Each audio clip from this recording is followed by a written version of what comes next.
यहाँ पर बाबा साहब अम्बेडकर का जो फोटो है वो काफ़ी विरोध के बाद लगाया गया है, जो कि काफ़ी गलत है। जब बाबा साहब के सामने 2 प्रश्न थे, जब गांधी जी ने कहा कि इनको मंदिरों में प्रवेश दिया जाएगा, बाबा साहब बोले कि इस लाइन को काट के ये लिख दो कि इनको स्कूलों में, यूनिवर्सिटियों में प्रवेश दिया जाएगा। उस दिन मान्यवर साहब कहते थे कि मैं लाल किले से बोल रहा हूँ, वो लेकिन आगरा के लाल किले से बोल रहे थे, लेकिन उसको दिल्ली के लाल किले से बुलवाने की जिम्मेवारी किसी दलित शोषित समाज के लोग जो लाल किले पे चढ़ के बोले, वो जिम्मेवारी आपकी और हमारी है। कभी सहन किया है जातिवाद अपनी ज़िंदगी में अब तक आपने?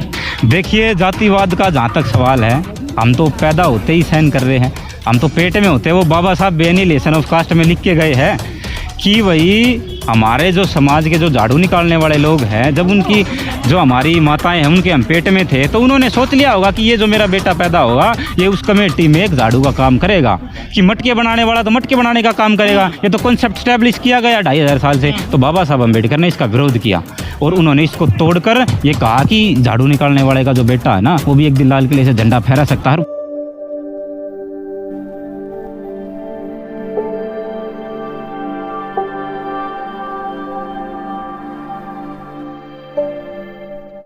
देखिए, हम हरियाणा से चल के आए हैं और सभी साथी आए हैं।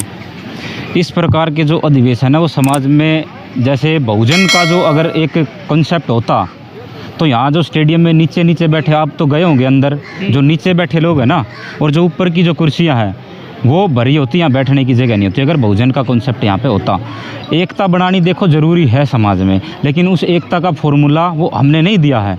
कोई हम महापुरुष नहीं है, वो तथागत गौतम बुद्ध ने, संत गुरु रविदास जी ने, संत कबीर साहब ने, महामना ज्योतिबा फुले ने, ईवी रमास्वामी पेरियार ने, बाबा साहब अम्बेडकर ने, छत्रपति शाहू जी महाराज ने और मान्यवर साहब काशीराम ने, इन सभी ने जो एकता का फॉर्मूला दिया है, उस फॉर्मूले पर अगर काम करते तो अलग ही नज़ारा होता। और आप देख रहे हैं अब की जो सिचुएशन है वो किस प्रकार की है। कैसा फीडबैक मिला है कार्यक्रम का? देखिए, कार्यक्रम का जो फीडबैक मिलने की बात है, तो जो कार्यक्रम है वो कुछ प्लांटेड कार्यक्रम होते हैं, जैसे काफ़ी लोगों को यहाँ पता ही नहीं था कि किस प्रकार का कार्यक्रम है। दूसरा एक और है कि भाई यहाँ पे बाबू जगजीवन राम जी की जयंती का कार्यक्रम यहाँ पर एकदम प्रोजेक्ट कर दिया गया है। तीसरी एक और बात है कि यहाँ पर बाबा साहब अम्बेडकर का जो फोटो है वो काफ़ी विरोध के बाद लगाया गया है, जो कि काफ़ी गलत है, क्योंकि भारत ही नहीं पूरे विश्व के जो लोग हैं वो बाबा साहब अम्बेडकर का सम्मान करते हैं। कोलंबिया यूनिवर्सिटी तक बाबा साहब की स्टैचू लगी हुई है। ये तो एक दिल्ली का तालकटोरा एक छोटा स्टेडियम है, वहाँ कोलंबिया यूनिवर्सिटी के संग्रहालय में कार्ल मार्क्स के साथ बाबा साहब अम्बेडकर की फ़ोटो लगी है। इस पर आपत्ति नहीं होनी चाहिए। क्या इन्होंने जरूरत नहीं समझी फोटो लगाने की बैनर पर? देखिए, जातीय आधारित संगठन है, उनके बारे में बाबा साहब ने एनिहिलेशन ऑफ कास्ट में आगाह करके गए हैं कि कोई भी जाति का जो संगठन है वो इस देश में रूल नहीं कर सकता। और हमारी जो सोच है वो संत गुरु रविदास जी की सोच है कि ऐसा चाहूँ राज में, उन्होंने राज की बात की। एक तो स्वराज में प्रसन्न है, हम जो है क्या तो मरघट में प्रसन्न है या स्वराज में प्रसन्न है, ये बात संत गुरु रविदास जी ने कही। और दूसरी एक और बात बाबा साहब ने कही कि जो राज है वो अपना जो नेतृत्व के स्थापित करो, और बाबा साहब ने तरह तरह के जो संगठन है वो यहाँ पर दिए। तो उन संगठनों से अगर काम नहीं हुआ तो मान्यवर साहब काशीराम ने एक फॉर्मूला दिया, जो मोतियों के जो मनके थे उन मनकों को एक धागे में पिरोकर एक समाज बनाया 85%, जिसको बहुजन समाज कहते हैं। आज उसका कार्यक्रम होता तो आप एकता देखते।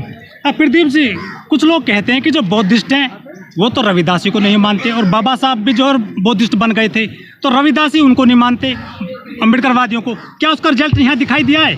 देखिए, रिजल्ट काफ़ी निश्चित तौर पे दिखाई दिया है, क्योंकि यहाँ पर कई बातें तरह तरह की उठती हैं कि जो संत गुरु रविदास जी के जो स्थल है, जो प्रेरणा केंद्र हमारे लिए आस्था के केंद्र है, और उनसे हमें शिक्षा लेने की ज़रूरत है। लेकिन आज चालाक लोगों ने बड़ी ही चालाकी से संत गुरु रविदास जी के जो स्थल थे उनमें कहीं देवी देवता की फ़ोटो रखी है, कहीं वहाँ पर हनुमान जी की फ़ोटो संत शिरोमणि के साथ में लगा रखी है। इस तरह का जो भगवाकरण यहाँ पे कर दिया गया है वो गलत है।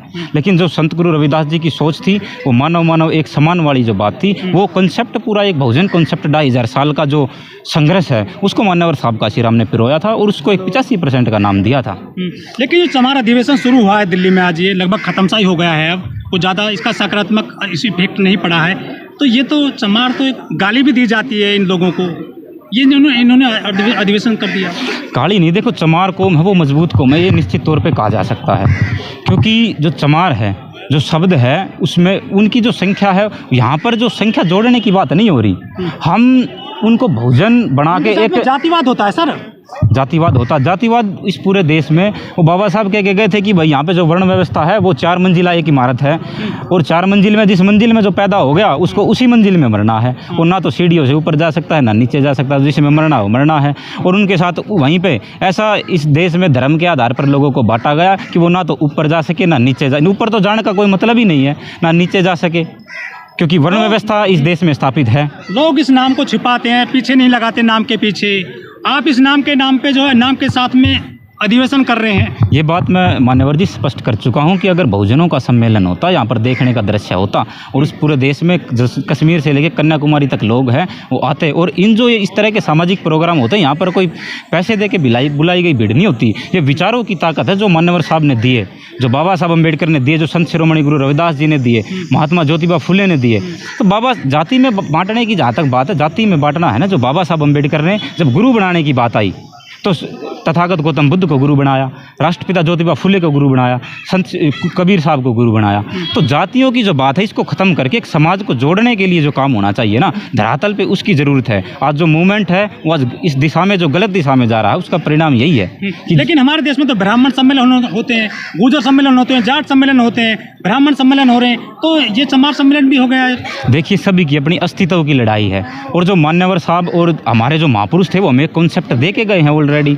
हमें अपना दिमाग नहीं लगाना है। मान्यवर साहब अपने मिशन में कामयाब क्यों हुए कि मान्यवर साहब ने 2 + 2 5 बताया तो लोगों ने 5 मान लिया, और अब ये सरकार बना गए, 4 बार सरकार बनी, और उसको एक प्रस्तुत धरातल पे करके दिखाया मान्यवर साहब ने। ऐसा नहीं है कि उन्होंने कहा, अपने नारों के अंदर नहीं कहा, उन्होंने धन धरती और राजपाट में 90 भाग हमारा है, 100 में 90 शोषित है, शोषितों ने ललकारा है। और एक और बात कही उन्होंने, बड़ी गजब की बात कही, हमारी लड़ाई है वो आज डिप्टी बनने की हो रही है, कोई किसी को उप बना दिया जाता है। जो मेन पावर है वो हमें नहीं मिली है कि वोट से लेंगे CM PM, आरक्षण से लेंगे SP DM। SP और DM ये जिलों को चलाते हैं, CM एक राज्य को चलाता है, और PM पूरे देश को चलाता है। हमारी लड़ाई मुख्य तौर पर ये होनी चाहिए, और यहाँ जो अधिवेशन में बात होनी चाहिए वो उसके इर्द गिर्द होनी चाहिए, क्योंकि संत शिरोमणि गुरु रविदास जी ने भी आज से लगभग 600 साल पहले राज की बात की, और मान्यवर साहब काशीराम ने उसको राज पे ख़त्म किया। और मान्यवर साहब काशीराम जाते जाते कह गए थे कि आप चाहे मैं जब इस धरती से जाऊंगा ना तो कचरा उठाने से लेकर झाड़ू निकालने वाला, जूते बनाने वाला, मटके बनाने वाला, ये सभी राज की बात सोचने लगेंगे। तो हमारा तो कॉन्सेप्ट ही, हम पीड़ित क्यों, हम जुड़ने की कोशिश क्यों कर रहे हैं? आप सोचिए, आप जो जैसे प्रधानमंत्री जी हैं, उनकी जो जाति है, वो लोग सम्मेलन नहीं करते इस प्रकार के, उनको करने की ज़रूरत नहीं है। कलम की ताकत 1000 तलवारों से ज़्यादा बड़ी है। आप कलम की ताकत को पहचान के और वोट का सही प्रयोग करना, ये बहुत ज़रूरी है। लेकिन हमारे समाज के जो लोग हैं ना, अगर हम वोट की ताकत को नहीं पहचान पाए तो वाल्मीकि के घर में झाड़ू निकालने वाला ही पैदा होगा, चमार के घर में जूते बनाने वाला पैदा होगा, कुम्हार के घर में मटके बनाने वाला पैदा होंगे। और अगर हम वोट की ताकत को समझ गए, अपना वोट अपनी जगह डाल लिया, हम अपना नेतृत्व स्थापित कर पाए, तो उन झाड़ू निकालने, बर्तन बनाने वाले लोगों के बीच में से ही देश का एक दिन लाल किले के जो झंडा फहराएगा वो इन जूते बनाने वाले लोगों का ही फहराएगा। लेकिन वो तो सब एकजुट हो गए हैं, लेकिन ये तो जातियों में बढ़ते जा रहे हैं और मजबूत हो रही हैं जातियाँ इनकी। ये जो जाति में बंटने की बात है, ये मान्यवर साहब कॉन्सेप्ट दे के गए हमें बहुजन का, कि हमें सभी को एक होके सभी को काम करना तो है। बहुजन बक कर रहा था ना, नया शब्द दिया था बहुजन। बहुजन का जो है ये कंसेप्ट, ये मोतियों की माला में पिरोकर उसको एक ताकत बनाने की बात है। अगर वो मोतियों में मन के खिंड के तो वो मन के है, वो माला नहीं है फिर। लेकिन जिस तरह से आज यहाँ रायता फैला है कार्यक्रम में, क्या एकजुट हो पाएंगी ये जातियाँ? देखिए, जहाँ तक एकजुटता का सवाल है, संत शिरोमणि गुरु रविदास जी के समय में इस राष्ट्र के अंदर ये राजनीतिक रूप से गुलाम था, उस समय उनकी कलम रुकी नहीं, उन्होंने लगातार कोशिश की। इसी प्रकार से जब यहाँ पर और जो मनुवादी जो लोग अपनी व्यवस्था को स्थापित करने के लिए कोशिश कर रहे थे, तो सत्यशोधक समाज बना के राष्ट्रपिता ज्योतिबा फुले ने कोशिश की, फिर छत्रपति साहू जी महाराज ने एक प्रतिनिधित्व देकर और इनको स्टैब्लिश करने की कोशिश की, फिर मान्यवर साहब काशीराम ने, बाबा साहब अम्बेडकर ने इनको स्टैब्लिश करने की कोशिश की। ये कोशिशें लगातार चलती रहेंगी। प्रदीप जी, आपका काम तो मोहन भागवत कर रहे हैं, कह रहे हैं दलितों को जलाभिषेक करने दो, उनको घोड़ी पर चढ़ने दो।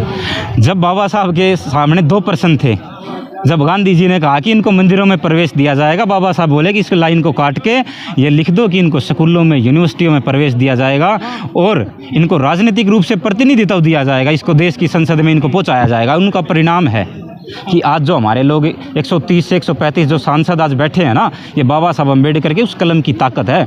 और उस कलम की ताकत को आज अगर 135 वो पार्टी की ताकत है, वो पार्टी की ताकत आज बने हुए हैं। पार्टी ने बनाया सर सांसद। देखिए, अगर जो मोतियों की जो माला है, मोतियों की माला से जो बहुजन का कंसेप्ट जिस दिन खत्म होगा, उस दिन मान्यवर साहब कहते थे कि मैं लाल किले से बोल रहा हूँ, वो लेकिन आगरा के लाल किले से बोल रहे थे, लेकिन उसको दिल्ली के लाल किले से बुलवाने की जिम्मेवारी किसी दलित शोषित समाज के लोग जो लाल किले पे चढ़ के बोले, वो जिम्मेवारी आपकी और हमारी है। अच्छा प्रदीप जी, आप भी कभी सहन किया है जातिवाद अपनी जिंदगी में अब तक आपने?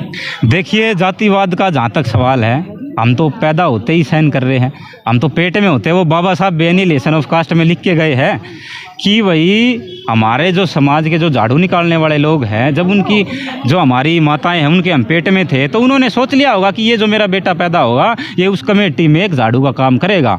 लेकिन और दूसरे समाज के लोग ऐसा नहीं सोचते। कमेटी का देख तो सर ब्राह्मण बने बैठे हैं आपकी के।